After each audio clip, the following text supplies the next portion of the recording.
I've got a bit of a Coach's Corner episode for you today. I'm joined by age group triathlete and TriDot coach John Mayfield. John has been using TriDot since 2010, so more than 12 years, and coaching with TriDot since 2012. And he's coached hundreds of athletes ranging from first-timer beginners all the way up to Kona qualifiers and our elite professional triathletes. He's got some really great insights into training principles, and what I wanted to pick his brain on today is some of the key training sessions that every triathlete needs to be doing if you want to maximize performance. Welcome to the Triathlon Nutrition Academy podcast, the show designed to serve you up evidence-based sports nutrition advice from the experts. Hi, I'm your host, Taryn, accredited practicing dietitian, advanced sports dietitian, and founder of Dietitian Approved. Listen as I break down the latest evidence to give you practical, easy-to-digest strategies to train hard, recover faster, and perform at your best. You have so much potential, and I want to help you unlock that with the power of nutrition. Let's get into it.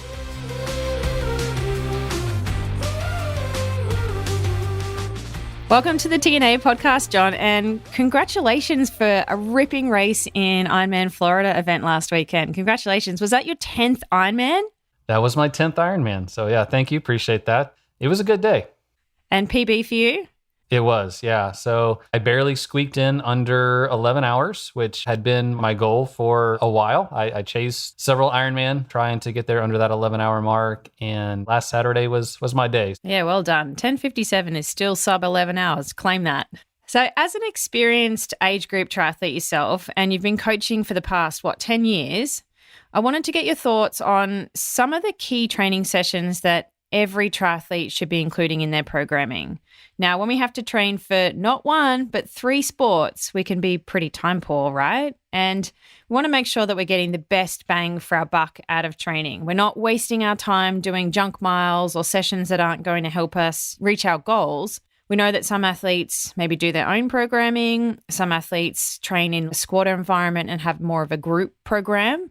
And then others have their own coach, like people like yourself, where they have a very specific, detailed and custom training program to help them fit in exactly what they need to within their lifestyle. But it doesn't really matter what method you're using. There's definitely some key sessions that we'll talk about today that you're going to need to do if you want to race in triathlon. So how many sessions do you think we need to talk about that are key, essential, every triathlete needs to be doing in their program every week? Specifically, we could talk through hundreds, that are important to do and get in there, but they're largely variations of kind of the same thing. So I thought we would talk through a couple more principles. I brought one for the swim, bike, and run, but they largely translate across the board as well. So I have 3 specific that I kind of want to talk through.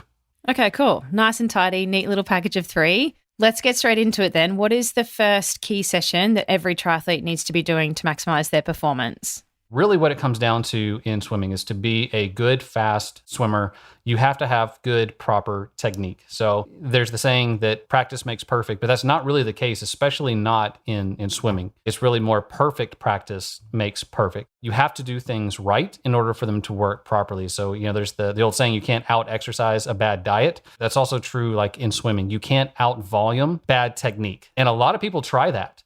They just think if I go and I swim more and more and more, I'm eventually just going to get better.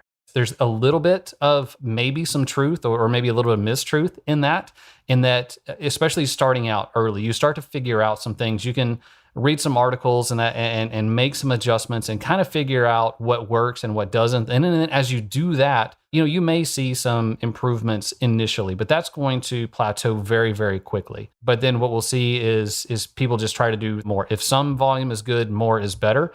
That's a very common thought process in triathlon training. A lot of times athletes see more seasoned athletes or even professionals doing these tremendous amounts of volume. They think that's where the gains are to be made. But especially in the swim, it really comes back to technique. It's critical to have good, proper technique, good skills. And that's really where drill sessions really come in. So those drills are going to reinforce the keys of swimming, those things that are going to move us through the water quickly and efficiently. Then you can build the volume as necessary. But to be a good, fast swimmer, it really is all about technique. A lot of triathletes get into swimming as adults, so they don't have that background. So they get in the pool and just try to figure things out. And in doing so, they establish a lot of bad habits. So that's the advantage those kids have, is they're not having to overcome those bad habits. They're starting off with good technique. They have that coach instilling in them the proper way, proper technique. So that's really what we want to focus on, especially for newer triathletes. You either come from two camps, right? You swam as a kid, so swimming comes natural to you and you don't struggle with technique, or you've come to swimming later in life as an adult and you're having to learn how to do that. And swimming's actually really difficult. So what we're able to do is improve our pace through technique and then improve the efficiency. So initially what we want to do is move through the water faster. And then once we get proficient in moving through the water quickly, we want to do so with less energy expenditure. So it's about generating that speed and then generating that speed at a lower energy cost. So becoming more efficient as moving through the water. So a lot of this is done through drills, which are going to reinforce that proper technique. There's a couple things that are pretty universal that we want to work on: hand entry, high elbow catch, early vertical forearm, kind of those different things. But I think a critical component of this is, again, kind of going back to doing the right things right. It's not enough just to go and do a drill in a session. You need to, one, make sure the drill is going to be beneficial for you. So not all drills are going to be beneficial for all swimmers. Drills are made to reinforce certain things.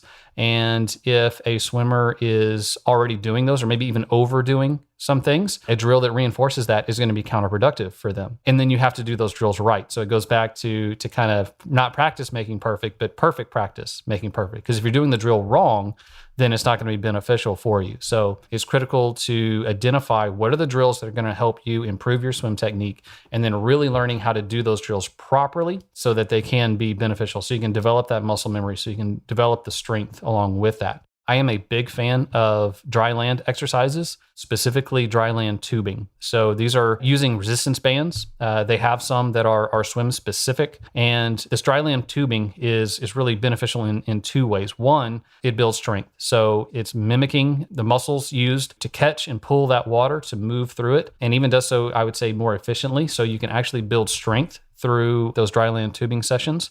But then it's also much easier to identify your technique and work on technique when you're not underwater. Sometimes what you think you're doing and what you're actually doing are two different things. So this dry land tubing is a great opportunity to really see what you're actually doing, and then develop there that muscle memory that is so critical in swimming. So this is fantastic for those time crunched athletes, like so many of us are. I would say on average, these sessions take anywhere from 5 to 10 minutes. So super easy to do. These are one of my favorites. They go on a door handle or really any solid object you can wrap it around. And I know if even if I can't get to the pool, I can take 10 minutes and knock out a really good session that is going to mimic what I would have done in the pool. Obviously, it is important to get in the water and do it. But this is actually something we did a research study back during the pandemic when everything was shut down. So largely worldwide, no one had access to a pool. So what do we do when we don't have access to a pool? Well, we knew that through our years of experience and research that this dry land tubing was highly effective in building and retaining the swim threshold. So we had several hundred participants that took part in this, and we had them go back to what was the last baseline 100 that they had done. Everyone had a little bit different time. The minimum was like 6 weeks. Most had more like 6 months that they were out of the pool, but they were doing these dry land exercises 3 times per week. We were prescribing different sessions every Monday, Wednesday, Friday. Once they were able to get back in the pool, we had them do 3 swim sessions, just kind of get the proprioception back, get a feel for the water, and retest that 100. And the average was like 2 seconds slower. Now, the stamina wasn't there, but that stamina actually comes back pretty quick. What is hard to develop is that technique, the muscle memory, all those kinds of things. So I would say the key session on swimming is really focusing on technique. And a great way to do that is combining your swimming with good drills and adding in that dry land tubing. Swimming is a great key session, and I am blessed with a long history of swimming. I think I could swim before I could walk. And so I don't have to think about how I put my hands in the water or any of that sort of stuff. But it's kind of like riding a bike as an adult as well. You can see people that didn't ride a bike as a kid, and it takes a little bit of time to get comfortable doing that. So I love that that is a key session.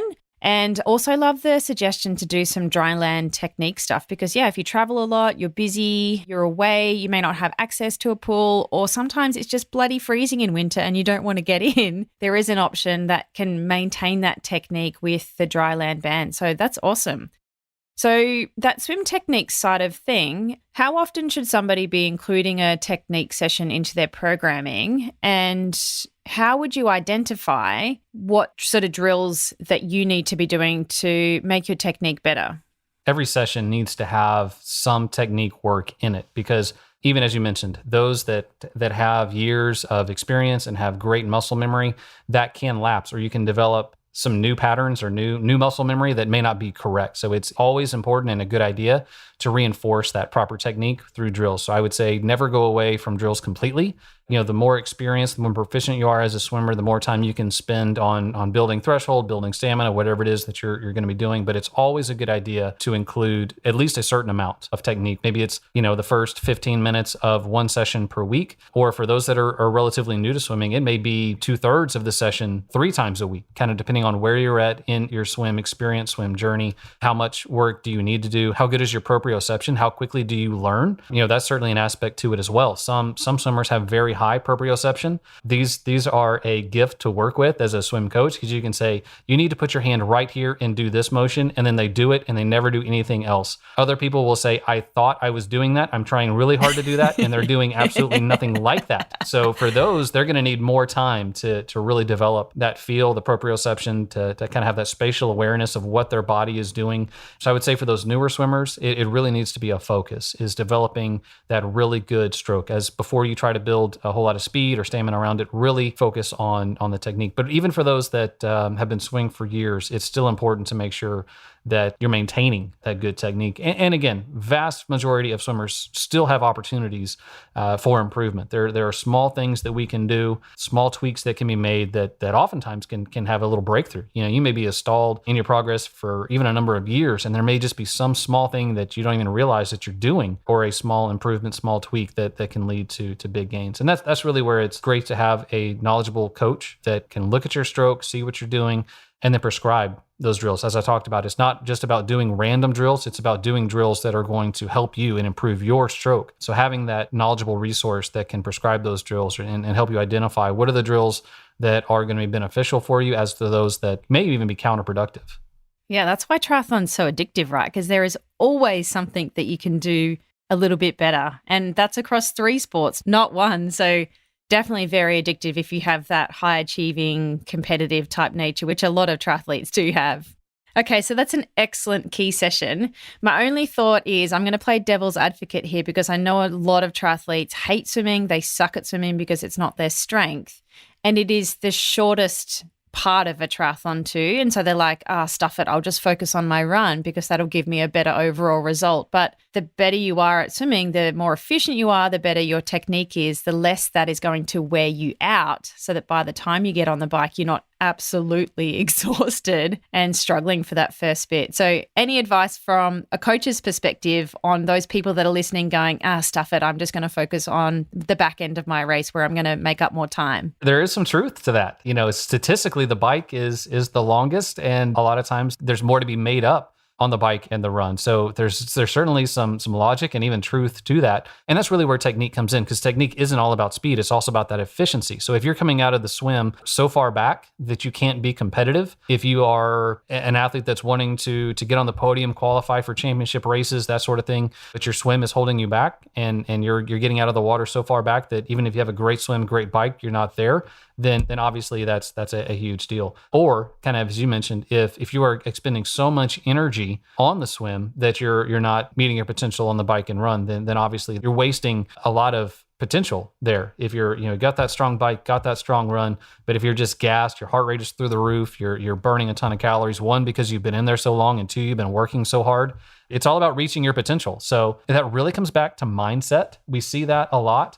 That's something that I've had to deal with over the years, because I'm not a natural swimmer. It's not my favorite, but I would say as my mindset has changed over the years, I've really enjoyed swimming more and more. So, take it as a challenge. As we said, triathletes are competitive, and this is a great opportunity for you to compete with yourself. Just make yourself go to the swim, resolve to be a better swimmer, resolve to do whatever it takes to become a fast, efficient swimmer.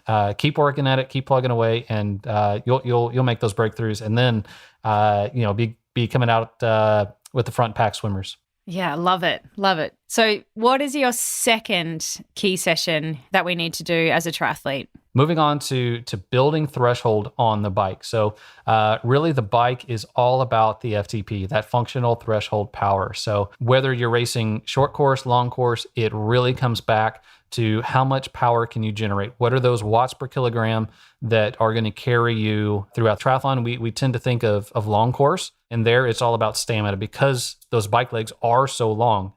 Whether it's a 70.3 or full distance triathlon, that's a long way to go. So you have to have a high amount of endurance, a high amount of stamina. But as important as that stamina endurance is, what's going to determine your time, how quickly you go, how efficient you are, is how much power you can generate relative to your weight, your aerodynamic drag, and all those things. So it's really about building the functional threshold power. And the great thing is, what I love about focusing on threshold, and this is true for the swim, bike, and run, one, it lasts a long time. So I say your stamina is kind of easy to build in just 6, 8, 10 weeks. You can build a very high amount of stamina, but it takes longer to build threshold. But as soon as you lay off those long sessions, your endurance is going to drop. You're going to feel it. That stamina doesn't stick around as long. It's not as sticky. What I love about threshold is it tends to stick around longer. So it takes a little longer to build, but once you have it, you tend to retain it for longer periods of time. So it's easier to make those continual gains. So when you are properly training and focusing on building that functional threshold power, it's a great opportunity to have just a long lead of gains over the months, over the years, over the seasons. So you can increase that power throughout the season and then year over year continue to get stronger and stronger. And that's really true on the swim, bike, and run. And the great thing about this too, especially for the time crunched athlete, is it doesn't take a whole lot of time to focus on this. In fact, by definition or by nature, we can only hold these higher intensity sessions for limited amounts of time. So what I'm going to say for a key session on the bike, building the functional threshold power, is anywhere from 10 minutes to 40 minutes, what I would call a zone 4 power. So this is give or take around that functional threshold power number. So the standard definition of functional threshold power is 60-minute maximum power, which you can sustain for 60 minutes. And there's different ways to determine that. Probably the most popular is that 20-minute power test, doing an all-out max for 20 minutes to see what power you can sustain for 20 minutes.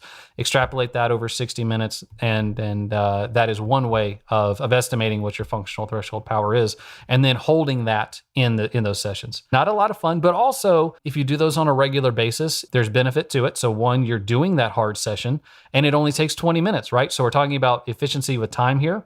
So you do, say, a 20-minute warm-up, you do that 20-minute power test, 10-minute cool down, there's your 50-minute session. So you're in and out, you've had a very effective session, and one, you've updated your FTP number, so you know what that is, and two, you've gotten a great training session in. In addition to that, you've learned how to suffer. So that's something I think a lot of times we overlook, is there is a certain aspect to triathlon that is building that grit, that tenacity, and doing those really hard sessions provides some of that. So you get the physical training, but there's also that mental aspect to it as well, especially in short course. I always say the person who is willing to hurt the most and hurt the longest is going to win the race.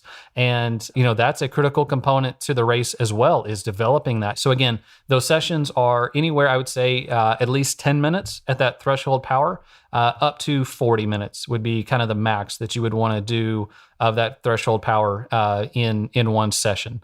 And then we can break that down. So I'm not suggesting you do one 40-minute session, but if you're to that point, 2 by 20 minutes with a couple minutes of recovery in between, that's a great session, and you're going to build a lot of power in there. And what I would say is start off smaller. Maybe that 10 minutes, maybe it's 3 by 5 minutes at that power with 2 or 3 minutes of recovery in between each of those. So now you're getting 15 minutes of that threshold power, that zone 4 power, a couple minutes of recovery in between, and then build as you go throughout a cycle. Maybe it's a 4, 6, 8 week cycle that you're doing. Increase the amount of time. So maybe it's 3 by 5, then 3 by 7, then 3 by 10. Maybe it's reducing the amount of recovery in between. So maybe it's starting with 3 to 4 minutes recovery in between and dropping that down, something like 2 by 20 minutes with 2 minutes recovery in between. And then repeat that functional threshold test. Now your functional threshold is going to be higher. So you kind of start that cycle over where maybe you're back to 3 by 5, but your wattage is increased. So the wattage that you were holding previously, you're now maybe a couple watts higher than that. That would be the expectation, and the goal is to repeat that cycle over and over, but repeat it at a higher wattage than you were before. And then two, I love trainer turbo work, especially from that efficiency time crunch standpoint. It's quicker and easier to hop on the bike indoors than to go through all the things you have to go through outdoors. So I'm a big advocate for that. And this is always something too that they say, well, what about I'm racing a real hilly course? I'm racing a course with a ton of elevation. How do I duplicate that? So I always say there's a couple things here. The body doesn't know distance. So you can go 0.0 miles and still have a great section. Your body knows time and it knows intensity. So that's how we duplicate the distance. But the same thing is true with elevation. Your body doesn't know whether you gained, 500 meters of elevation gain or 0 meters of elevation gain. It understands time and intensity. So we can even duplicate those hilly courses on an indoor session by varying the cadence. So basically to climb a hill, generally it's an increase in power, and generally it's a decrease in cadence. So, if you're going to be racing on that hilly course, you want to get in plenty of these threshold sessions and just drop your cadence down, and your body doesn't know that you went 0.0 miles or kilometers and gained 0 feet or 0 meters of elevation gain, but those adaptations are still going to be there and still going to be ready for that race course. Are you a triathlete sick of fumbling around in the dark with your nutrition? Is nutrition the missing link in helping you reach your goals? And do you want to maximize your training efforts and level up your performance? Of course you do. Come and join me for free at Fuel School. It's a free 3-day live and online nutrition training week. And I've designed it to give you the nutritional edge in 2024 and lay the foundation of your day-to-day fueling and race nutrition. It's on the 14th to the 16th of January, 9 a.m. Brisbane time, so Australian Eastern Standard Time every day, which is 3 p.m. PST, 5 p.m. CST, and 6 p.m. EST on the 13th to the 15th of January. To register, head to fuel.school. Yep, www.fuel.school. Whether you're a seasoned triathlete or just starting your nutrition journey, this free event is your opportunity to learn from an advanced sports dietitian and triathlon nutrition specialist and transform the way you approach your nutrition for 2024. Fuel.school, it's free. I'll see you there.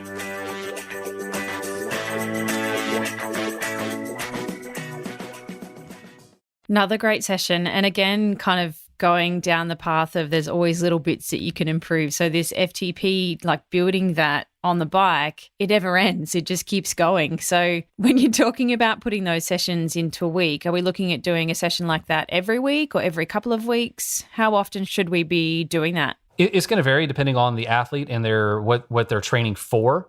The great thing is a short course athlete can almost focus on this exclusively. Obviously, we want some recovery in there as well. And it's going to vary based on the athlete. Typically, the younger, more competitive athletes have a higher capacity for this higher intensity work. Older athletes, we need to be careful with how much we're prescribing for those, but it just needs to be appropriate to the athlete and then what kind of racing that they're doing. But I would say 1 to 2 sessions per week, potentially even a third, kind of depending exactly on how your training is prescribed, what your frequency and sequence of all those sessions are. But when it's properly prescribed with the proper amount of intensity, the proper rate of intensity, and then the proper amount of recovery in between, we can do these several times a week. I would say anywhere 2-3 times a week on the bike specifically. Yeah, awesome. And I guess from my perspective, that is a key session where we need to support that maximally with nutrition. You're not going to be able to absorb those types of training sessions, particularly if they're multiple times a week, if you haven't got your nutrition sorted around those types of things. So we want to try and recover and back up quickly. And that's not going to happen if you don't put those right building blocks in there. So I love that it's a key session. And even if a triathlete listening is just thinking, okay, that's the red session in my week, that's the session I really need to support the most with nutrition and work on that one first, before you start tackling the other sessions in your week? Because that is like a key performance driver that's going to make us a better triathlete overall. That's nutrition before, during, and after. So certainly critical to the support of that session. Amen. Okay, so we've got 2 great key sessions so far, swimming technique and building that FTP on the bike. What's our 3rd session that every triathlete needs to be including? This is one of my favorites, probably my favorite session of the week, and for a couple of reasons here, is the run off the bike. So there's something about it. I think running off the bike for me, again, I've been a triathlete for well over a decade now. I've been running off the bike for a number of years, and my body knows how to do that. It's definitely a skill, isn't it? Absolutely. And that's one of the reasons to do it, is to develop the ability to do it and to do it well, to teach the body what it's like, because it is very different than just starting off from a cold run and going out that way. So in my state of triathlon, I've gotten pretty good at it. And for me, it's just kind of a natural progression from the bike to the run. And for me, it's just a super fun session. One, I've got this great warm up.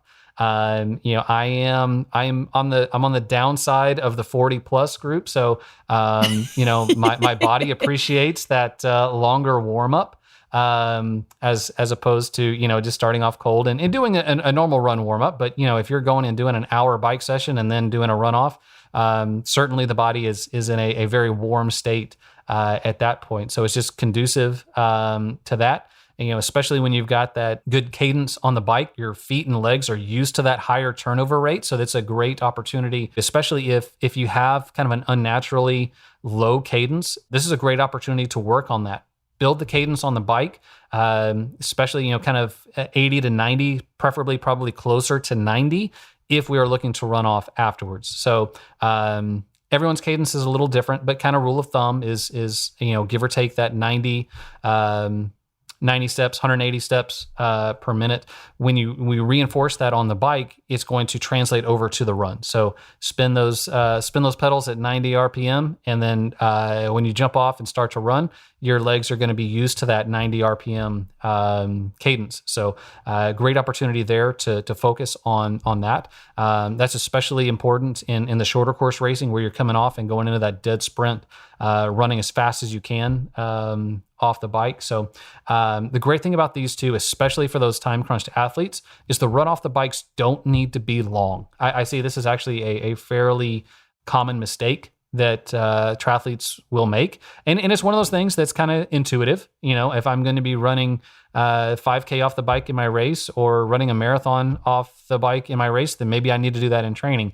But really, to get those adaptations that we're looking to achieve by these off the bike run sessions, they happen very quickly. So, especially for that new person who's not used to that sensation of running off the bike, the legs are going to be very heavy. The feet are going to be very heavy. But that goes away generally quickly, within the first couple minutes.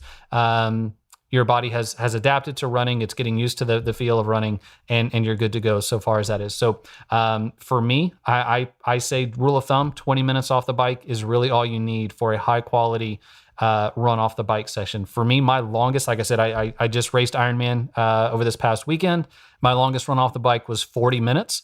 And for me, that was much more about dialing in my pacing and my nutrition as I was starting the run, as opposed to just developing that feel. So that feel was there. It was, the first kilometer or two, I was kind of dialing that in. And after that, my focus was more so on dialing in my nutrition, my hydration, my pace, all of those things. So I did just a couple of those after those long bike sessions to have that dialed in. But yeah, as a rule of thumb, whether it's a 60-minute session during the week or after my long bike on the weekend, my rule of thumb is 20 minutes off the bike. But I would say the less experienced athlete, I would say do those more frequently. So even if they're short, for a new triathlete, I would say do a couple minutes off of every bike session, just to really develop that adaptation, develop what it feels like to run off the bike, and run off the bike well. So again, just leave the running shoes there. throw them on treadmill or head out on the road just for 10 minutes after a session is going to be beneficial. The more experienced the athlete, less frequently. So for me, I over this last training cycle, for me, I generally would just do a runoff after that long bike session. I am that time crunched athlete, so I would forgo that during the week, but made sure to get that in on that weekend session. It's a really good point. Like, you don't have to run a marathon to run a marathon. So it's good to hear that advice from, somebody that's got knowledge and skills in this space, that it's just about managing your overall load and injury risk, right? And you can get those adaptations really quickly to understand how the body works when you then go from cycling to then running, and it's a completely different thing. How do you go with the flying dismount? Do you do that off every run off the bike, or do you actually stop and put your gear down and then transition into a run? I recommend it. I think that is something that can be quite efficient, especially in the shorter course races. But also, I mean, it can also be true in the long course races as well, especially if you're on that pointy end of the competitive end of the spectrum. If you're looking to make podium or qualify for those championship races, oftentimes seconds matter, and that can help there. For me, I also just think it's easier for me to run through transition barefoot as opposed to in my cycling shoes. I hate running in cycling shoes. So for me, that's just another reason to develop that ability to do that flying mount or flying dismount. I will say that the dismount, I think, is probably easier and a little less intimidating than the mount. You definitely want to practice. I say practice on the trainer, where it's much more harder to take a spill. Practice on the trainer, and then kind of just in a grassy area, someplace soft if you do fall. Certainly not for the first time in a race. But there's a lot of good resources out there, YouTube videos, kinds of things that show exactly. It doesn't have to be complicated. It doesn't have to be super, super fast either. I actually don't do a true flying mount because I actually will stop very, very briefly, and I actually step over my top tube. I have my shoes in the pedal, using those rubber bands to hold it in position, and then it takes half a second for me to step over that top tube. I'm on my shoe, and then I'm off and putting the shoes on, generating some power, some speed, momentum early on. And then once I'm kind of up to speed, then I can put my feet into the shoes. And so it's still very efficient. It saves time. But for me, it's a little lower risk. And it may take me a second or half a second longer, but I have a pretty good confidence that I'm not going to embarrass myself too bad there at the mount line. And then same thing on the dismount line. It's really about getting out of the shoes in plenty of time. That's something that we see as a pretty common mistake is athletes will wait too long, or they'll kind of fumble with their shoes. They're not efficient in getting the feet out. And I would say the critical component on both the mount and the dismount is ensuring that you can do so with your eyes up. That's when bad things happen. But we have a tendency to look down at what we're doing. If we're trying to put our foot into a shoe that's mounted to a bike pedal, or if we're trying to mess with straps or anything like that, we want to look down and see what we're doing. It's definitely where the most carnage is in a race, isn't it? That mount and dismount line. Yeah, especially some of those sprint and Olympic distance races. It can be entertaining to see exactly how people choose to mount and dismount their bike. Yeah. I love a good flying dismount. It's like the funnest part of a race for me, but I do what you do. I put rubber bands on my shoes and just kind of do a quick step over. When in an Ironman distance event, like that full distance, 140.6, that 1 second to do that is nothing over that whole duration of the race and way less risky. So the flying mount would become much more important if you're aiming to go fast in a sprint and Olympic distance race. Yeah, and that's really where it matters. But it's what you're comfortable with. I would say that's the number one key is don't be pressured to do it. You don't have to do it to be a triathlete or anything like that. I've coached professional triathletes that aren't comfortable doing it, and they don't. They'll put their shoes on in the change tent. It doesn't take that much longer. Even the pros are out there for give or take 4 hours on the bike. And if taking 30 seconds to a minute to put your shoes on in transition is, that's, you get them somewhere else. It's definitely not a win or lose kind of thing. It could come down to that, but it's pretty rare that we see those races decided by such a small factor. And hey, if you work on your swim technique a little bit, you can make up that second really easily, right? Absolutely. So for a fourth bonus tip, is there anything that we can do to train our transition? I know we've just talked about mounts and dismounts. I'm really passionate about triathletes getting the heck out of transition. They muck around so much in there and waste so much time. Is there any little bonus tips you've got to help make that transition process faster, smoother, easier? Yeah, a couple things here. And I will say, I've never been all that fast at swimming, cycling, or running, but I can transition like a ninja. So now we're kind of getting into my wheelhouse. I can transition with the best of them. Can't swim, bike, or run with the fast guys, but my transitions are pretty good. And they are, I would say, for two main reasons. One is minimizing the amount of movements that I make in transition. So we want to have a clear thought out process of what are the things that I need in transition and what are the things I need to do. So like for me, I come into transition one, I have my helmet there, I have my glasses, as we talked about, my shoes are already on the bike. So all I have to do is put on my helmet, put on my visor, and I'm headed out. So I have everything set up. So like my helmet is set up in a way on my bars, and it'll vary based on the transition setup. And, if it's windy, I may put my helmet on the ground.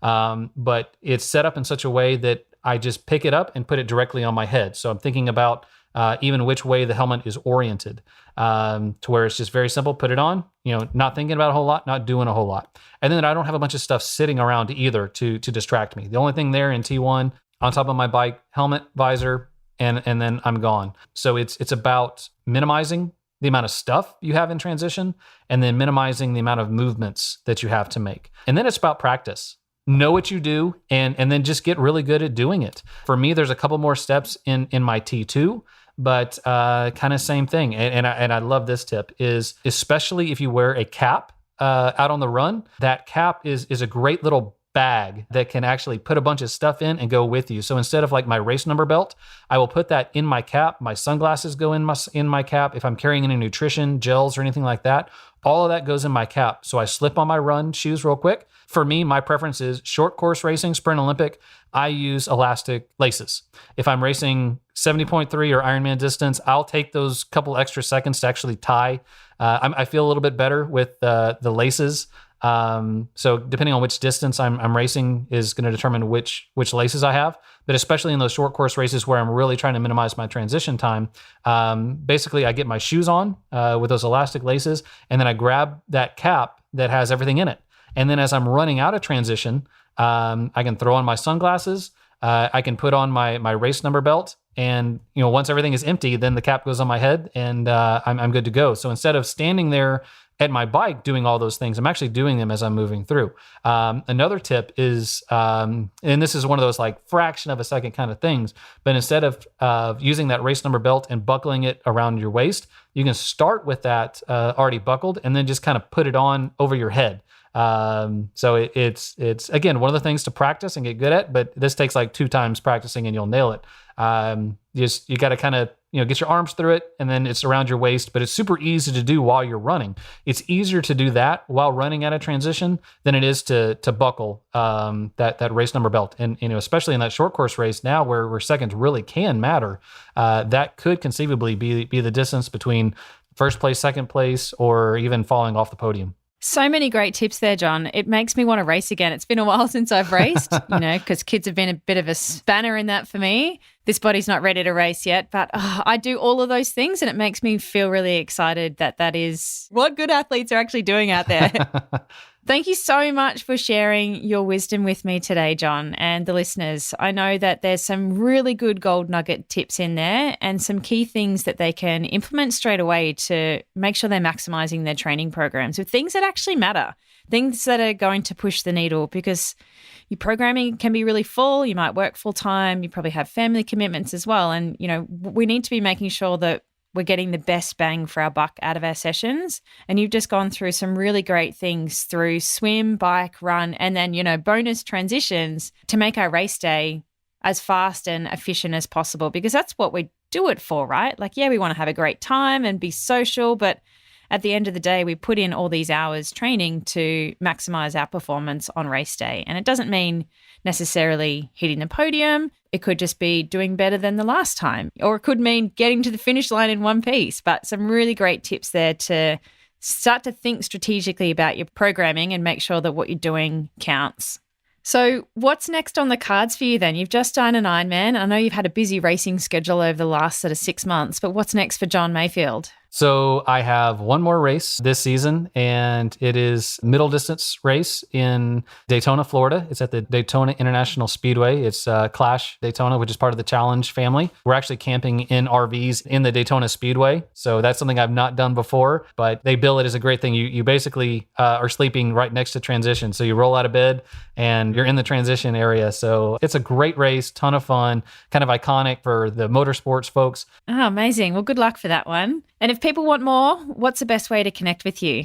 Email is great, john.mayfield@tridot.com, or on Facebook as well. Like I mentioned earlier, I'm on the backside of 40, so I'm not so much on some of those other social media channels, but you can still find me on Facebook.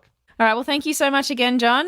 I hope the listeners really enjoyed that as much as I did. Good. Yeah, my pleasure. I enjoyed it, and I hope they benefit from it as well. Thanks for joining me for this episode of the Triathlon Nutrition Academy podcast. I would love to hear from you.